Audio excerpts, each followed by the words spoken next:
Ito ang Paradise Heights sa Tondo, Manila, na bahagi ng mas malawak na Smoky Mountain Development and Reclamation Project o tinatawag na SMDRP, na layong gawing maayos na tirahan na dating kilalang tambakan ng basura. Noong Enero 1996 sa ilalim ng SMDRP, itinayo ang permanenteng 5-story housing building sa pakipagtulungan ng National Housing Authority o NHA at ang R2 Builders. Ito ang unang batch ng permanenteng tirahan para sa mga dating nakatira sa Smoky Mountain at natapos ito noong May 2002. At noong 2012, sinimula ng karagdagang konstruksyon at pagpapalawak ng lugar na mas kilala na ngayong sa pangalang Paradise Heights. Layunin nitong dagdagan ng kapasidad at gawing mas organisado ang komunidad.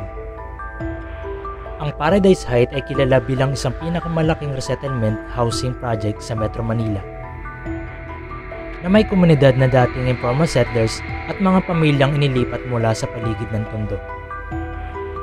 Ang Smoky Mountain sa Tondo, Manila ay isang dating tambakan ng basura, na simbolo ng matinding kahirapan sa Pilipinas noong dekada 80 at 90. Ang bundok ay matatagpuan sa Balot, Tondo sa tabi ng Manila North Harbor. Nagsimula ito bilang isang opisyal na dam site ng gobyerno noong 1960s, kung saan dinadala ang basura mula sa Maynila at kalapit na lungsod. Dahil sa patuloy na pagdami ng basura, unti-unti itong naging malaking bundok na tinatawag na Smoky Mountain dahil sa usok na laging lumalabas mula sa tambakan. Tulong ang mga residente sa pag-apula sa sunog sa isang bahagi ng tinatawag na Smoky Mountain. Sanhi ito ng nasusunog na methane gas at iba pang kemikal na mula sa nabubulok na basura. Noong 1970s to 1980s, lalong lumaki ang populasyon ng mga nakatira sa lugar. Umabot sa tinatayang 2,000 katao ang nanirahan dito. Noong 1993, formal na isinara ng Smoky Mountain sa utos ng pamahalaan dahil sa panganib sa kalusugan at kaligtasan. Sa mid-1990s, sinimulan ng Smoky Mountain Development na Reclamation Project upang linisin ang lugar at gawing pabahay at commercial na espasyo. At mula naman sa 2000s, may mga reclamation sites na itinayo, ngunit may ilan pa rin nanirahan sa paligid. Isa na dito ang Aroma Temporary Housing.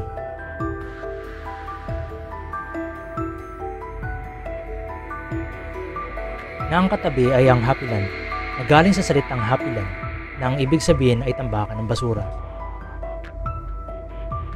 Dito din matatagpuan ang tinatawag na pagpag, mga tinatirang pagkain mula sa basurahan o fast food na pinulot, nilinis, at niluto muli. Ang pagpag ay hindi tradisyonal na pagkain, kundi bunga ng survival sa gitna ng kahirapan. Noong 2003, ipinalabas ng GMA Eyewitness na pinamagitang Basurero. Nasaan yung kahon mo ngayon? Saan ka nakatira ngayon? Pinakita dito kung paano nga ba namumuhay ang tulad ni Mel. Ba't di ka umalis? Ako, hindi naman ako pinapalis eh. Tinanong ko ba kung gusto mo umalis? Tinanong ako, sinabi ko. Na dati ay nakatira sa Marinduque, ngunit lumuwas sila ng Maynila upang makipagsapalaran. Ayon sa kanya, mas pinili pa nga daw niyang kumain ng tira-tirang pagkain kaysa sa paulit-ulit na pagkain ng nilagang saging. Yan ang gusto niyo? Oo, yan ang gusto ng iskis lang. Base sa mga naitalang kwento at dokumentaryo, karamihan sa mga unang gumagawa ng pagpag ay hindi lahat tubong Maynila. Marami sa kanila ay mga migrant mula sa probinsya na lumuwas sa lungsod dahil sa kahirapan. Mas gusto niyo yung batchoy kaysa nilagang saging? Oo, mas gugustuhin pa namin yan kaysa sa nilagang saging. Sa bati, mabubusog pa kami. Noong 1960s to 1980s, dumagsa sa Maynila ang maraming pamilya mula sa Visayas at Mindanao, lalo na mula Samar, Leyte, Bicol at iba pang lugar para maghanap ng trabaho. Dahil sa kakulangan ng tirahan at trabaho, marami sa kanilang napunta sa informal settlements at malapit sa mga dam site tulad ng Smoky Mountain at Payatas.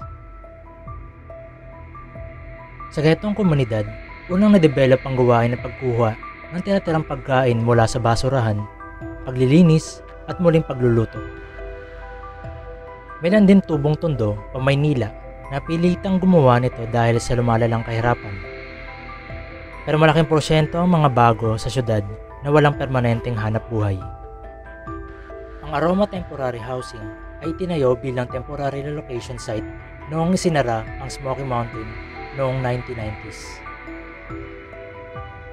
Hanggang ngayon, marami pa rin nakatira rito dahil sa hindi lahat mapalad na nabigyan ng permanenteng bahay. Ito naman ang nangyayari ngayon sa Paradise Heights o kilala bilang permanent housing. Kamakailan lang ay nagkaroon dito ng landslide. Itinatay ang 15 na pamilyang nilikas dahil sa nasabing trahedya na sanhi ng malambot na lupa tulad ng bagyong Cristina.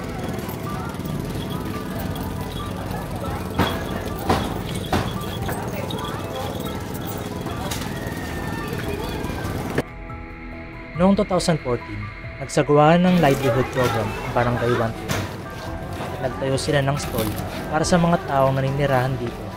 Ngunit makalipas ang ilang taon, ay ginawa na nila nito tirahan at junk shop.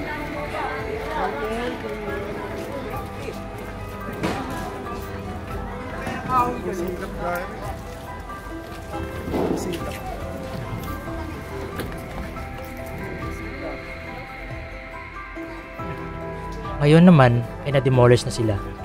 Isa na dito ay dahil ang lugar ay prone ng landslide. At ayon sa usap-usapan, ay may plano daw sila sa Smoky Mountain at baka nga ito ay patagin na. Sa dulo kaya? Meron kaya doon? Dahil pala ano?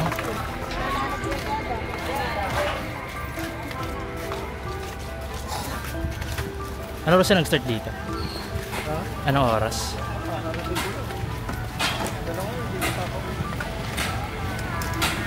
Wala, hindi siya nagdano eh. Melis.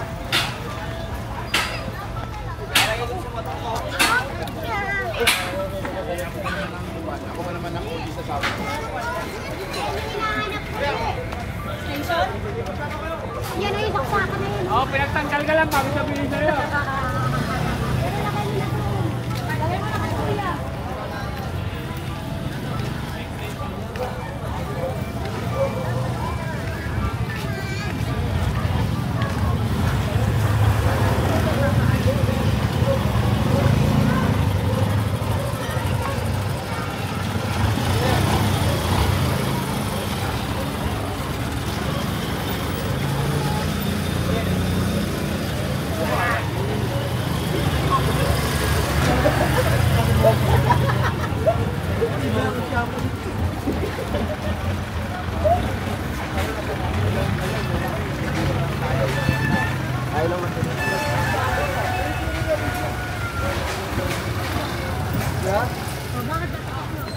Yung likod kaya ano, na ano kaya yan?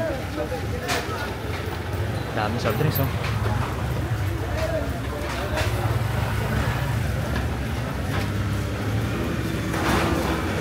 Baka masagasama dyan.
Aha.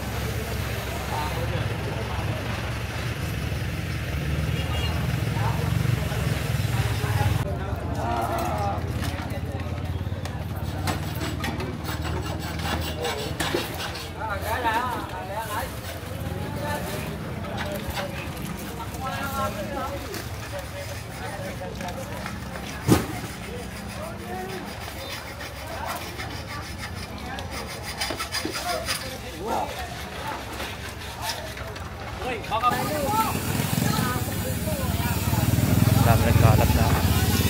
Ano? Dumi? Putik?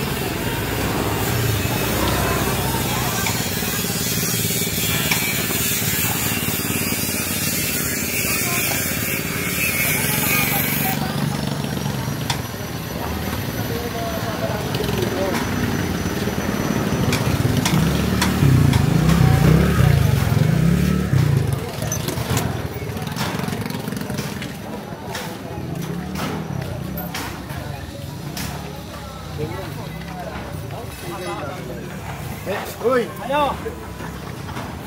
Lay!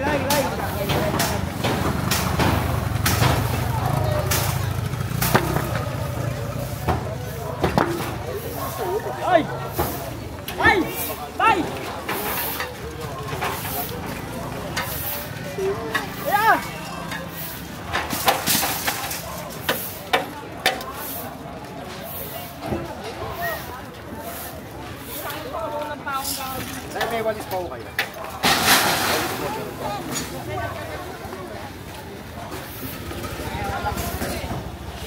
Pwede ka naman mag-take ang lambot, ha?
Lahat pala ito tatanggalin. Magkano ba yan? Anong kulay?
Huwag pa namin!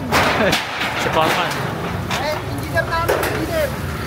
Engineer namin, oh! Foreman, engineer! Ito lang, lang. Lahat gigibain yan? Ay, ganon. Si Foreman. Kaway.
Ito hindi ko alam kung ano rin siya, tatanggalin. Yung mga manukan, no?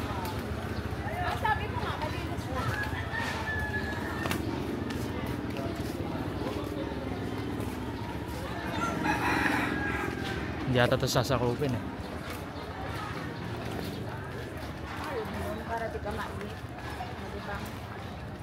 Sabi siya kagawad, hanggang dulo daw. Sa unahin ng buhat.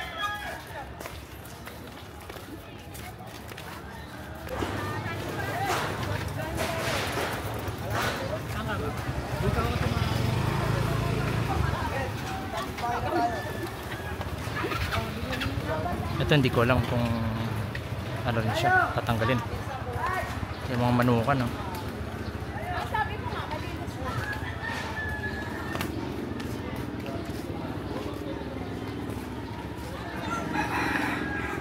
Hindi ata ito sasakupin eh.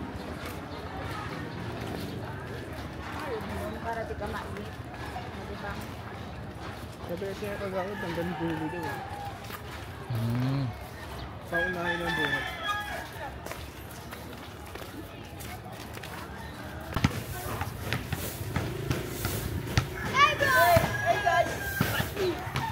Alam, pamida, pabase. Pabase. Yun, no? Yun, dapat ganun.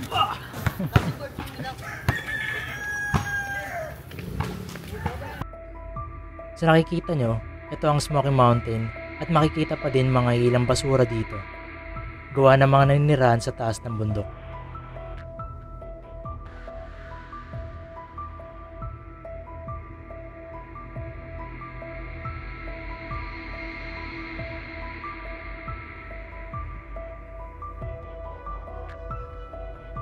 Ang lugar na ito ay katabi lang ng Navotas City na naghihiwalay sa pagitan ng bridge na tinatawag na Marala Bridge.